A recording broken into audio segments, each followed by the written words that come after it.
तो एक क्वेश्चन है कि पूर्वी साम्यवादी कम्युनिस्ट देशों के साथ भारत के क्या रिलेशन है, कैसे संबंध है।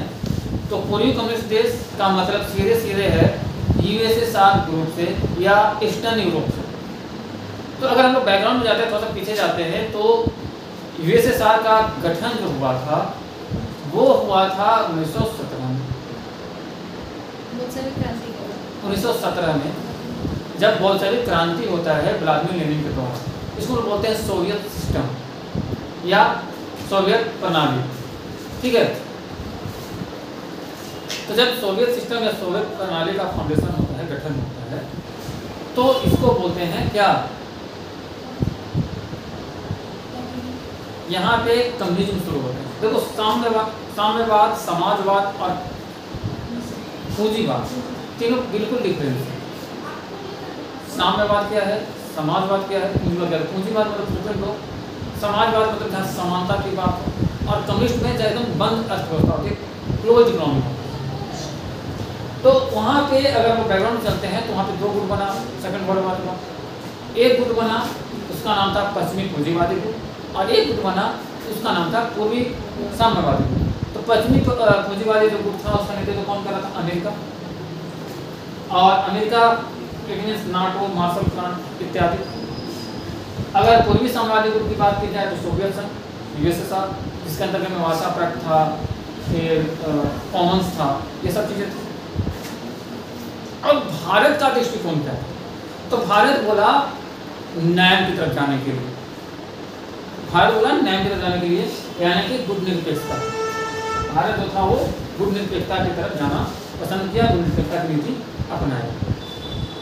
यानी कि यूएसए के साथ हम नहीं जाएंगे, यूएसए के साथ हम नहीं जाएंगे, लेकिन ऑफिशियल तौर पर आधिकारिक रूप से न हम यूएसए के साथ हैं न यूएसएसआर के साथ। अब क्वेश्चन ये है कि हमारा ईस्टर्न ब्लॉक के साथ रिलेशन क्या था, ईस्टर्न यूरोप के साथ रिलेशन क्या था, या ईस्टर्न जो पार्टी है, ग्रुप है, उसके साथ रिलेशन क्या था। एक सेकंड,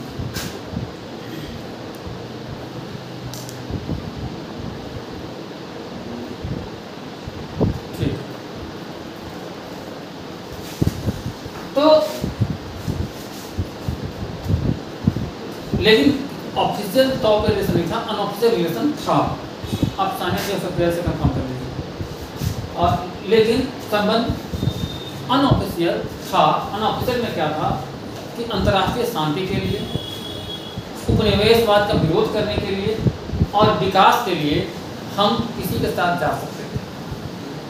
और हम साथ गए किसके, तो हम साथ गए यूएसएसआर के, क्योंकि वो हमारे आइडियोलॉजी को सूट करता था और मेंटली, इकोनॉमिकली और सिक्योरिटी हमको वो सपोर्ट करता।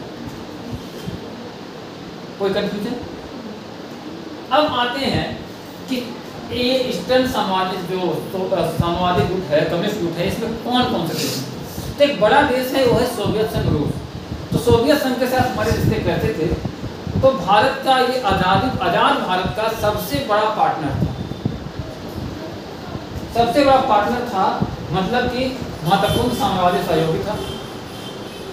1955 में नेहरू और खुश्चेव की यात्राएं और दोस्ती की नींव पड़ती है। जब 1955 में नेहरू का और खुश्चेव का जो एक दूसरे के पास आना जाना होता है, नेहरू जी रूस जाते हैं, खुश्चेव इंडिया आता है, निकिता खुश्चेव, तो इससे क्या होता है कि दोस्ती बढ़ता है। जब आप किसी के घर आने जाते रहते हो ना, तो मित्रता बढ़ती है, और हमारी दोस्ती की नींव पड़ती है बेसिकली कहो तो 1955। और उसके बाद सोवियत संघ रूस जो है भारत को तकनीकी और सैन्य दोनों सपोर्ट करता है। जैसे भारत में जितने भारी उद्योग, स्टील प्लांट लगे हैं, चाहे वो बोकारो का चले जाओ, भिलाई का चले जाओ, या दुर्गापुर का चले जाओ, सब जगह का स्टील प्लांट है वो उनके सहयोग से लगा है। किसके सहयोग से? यूएसएसआर का सहयोग से। हम लोग जो अंतरिक्ष में अपना काम किए, स्पेस के लिए काम किए, एटॉमिक एनर्जी के लिए काम किए, परमाणु ऊर्जा के लिए काम किए, इसमें सोवियत संघ का सपोर्ट है। चाहे हमारा मिग विमान हो, जो लड़ाकू विमान होता है, हमेशा आप देखिए कि हम सोवियत संघ के सपोर्ट से करते हैं या बनाए हैं। पनडुब्बी की बात की जाए जो पानी में लड़ने वाला होता है, या फिर बात की जाए मिसाइल की, रक्षा की, तो इन क्षेत्रों में गहरा संबंध रहा है। ठीक है।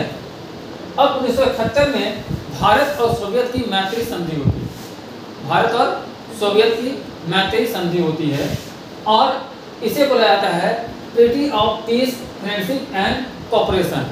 तो कभी एग्जाम में आता है कि 1971 में सोवियत और भारत के बीच में कौन सा एग्रीमेंट हुआ था, तो इसको बोलते हैं सोवियत मैत्री, भारत सोवियत मैत्री संधि या ट्रीटी ऑफ पीस, पीस मतलब शांति, फ्रेंडशिप दोस्ती एंड कोऑपरेशन मतलब सहयोग। ठीक है।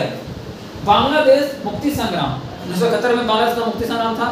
उसमें जब भारत बांग्लादेश को मुक्त करना चाह रहा था तो सोवियत संघ भारत के साथ खड़ा था, जबकि अमेरिका पाकिस्तान के साथ था। ठीक है। तो ये भी भारत और सोवियत संघ की दोस्ती को दिखाता है। यानी कि हमारा अगर सबसे कोई बेहतर मित्र रहा है तो सोवियत संघ रूस रहा है। जब आपके एग्जाम में आता है 12th एग्जाम में कि भारत और रूस के रिश्तों के बारे में बताइए, तो आपको हमेशा पॉजिटिव ही लिखना है, क्योंकि आज तक कोई भी नेगेटिव घटनाएं नहीं घटी हैं। ठीक है। दोस्ती में कभी कभी खटास आती है, कि खटास को दरार नहीं करते। वैसे ही अगर यूएनएससी की बात होती है तो भारत के पक्ष में कई बार सोवियत संघ रूस ने जो यूएन का सिक्योरिटी काउंसिल है, यूनाइटेड नेशन सिक्योरिटी काउंसिल है, उसने वीटो का प्रयोग भारत के पक्ष में किया है। जब भी भारत फंसने लगा किसी मामले को लेकर तो वीटो का पावर देकर भारत को बचाया है, या वीटो का पावर देकर भारत को सपोर्ट करके भारत की ताकत को बढ़ाया है। तो सोवियत संघ का वीटो पावर अधिकतर बार यूज हुआ है तो भारत के सपोर्ट के लिए यूज, क्योंकि खुद के इसको यूज करने की जरूरत ही नहीं पड़ी। अब आते हैं दूसरा साम्यवादी देश, उसका नाम है चीन। तो चीन के साथ शुरुआती दौर में तो रिलेशन बहुत अच्छे थे, हिंदी चीनी भाई भाई के नारे तक लगते थे, और ये 1950 के दशक की बात है। 29 अप्रैल 1954 को पंचशील समझौता हुआ था, लेकिन धीरे धीरे तनाव बढ़ गया, और तनाव बढ़ने का कारण है तिब्बत विवाद, सीमा विवाद और शरणार्थी के मुद्दे, जो तिब्बत के शरणार्थी धर्म में है। और अगर बात की जाए 1962 का भारत चीन युद्ध, तो आपको जब जाहिर है कि कैसे उसने हमारे बीच में छुरा होगा, खंजर होगा। बात की जाए कि शीत युद्ध के दौरान चीन का संबंध किसके साथ था, तो पाकिस्तान के साथ करीबी संबंध था, और जब पाकिस्तान के साथ था तो भाई मेरा दुश्मन है, तो दुश्मन का दोस्त मेरा दोस्त तो नहीं हो सकता। अब हाल के दशक में धीरे धीरे रिश्ते सुधारने की बात हो रही है। अभी मोदी जी तुरंत भारत प्रधानमंत्री है, चाइना गए, तो यहाँ पे खट्टे मीठे आप लिख सकते हैं। चीन के साथ रिश्ते हैं, कभी खट्टा रहा है कभी मीठा है। कुछ अन्य पूर्वी यूरोपीय देश हैं, जैसे पोलैंड है, चेकोस्लोवाकिया है। चेकोस्लोवाकिया जो है बंटवारा हो गया है, अब चेक और स्लोवाक दो राज्य बन गए हैं। वो चेकोस्लोवाकिया है, हंगरी है, बुल्गारिया है, रोमानिया है, ये सब पूर्वी जर्मनी के आदि देश हैं। इनके साथ ही भारत अपना कूटनीतिक और रणनीतिक संबंध, सांस्कृतिक संबंध, व्यापारिक संबंध अच्छा रखा है। और अगर बात की जाए वैज्ञानिक की, तकनीकी शिक्षा की, तो सबसे ज़्यादा हमको सपोर्ट वहाँ से मिला, और हमने भी उनके जो छोटे देश हैं उनको सपोर्ट किया है। तो व्यापारिक, सांस्कृतिक और शैक्षणिक दृष्टि से भी हम दोनों एक दूसरे से मित्रवत रहे हैं। अगर बात वियतनाम की जाए, क्यूबा की जाए, मंगोलिया की जाए, ठीक है, तो ये सब साम्यवादी देश है, और इनके साथ भी हमारे रिलेशन जो हैं अच्छे रहे हैं। और भारत में उपनिवेश विरोधी संघर्ष में उसने हमको सपोर्ट किया है।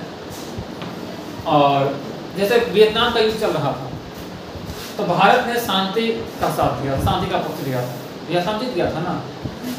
वैसे ही क्यूबा के साथ भी भारत के रिश्ते अच्छे रहे। तो कुल मिलाकर कहा जाए तो पूर्वी साम्यवादी और कम्युनिस्ट देशों के साथ भारत के रिश्ते की बात है तो वो बहुत ही अच्छे रहे हैं।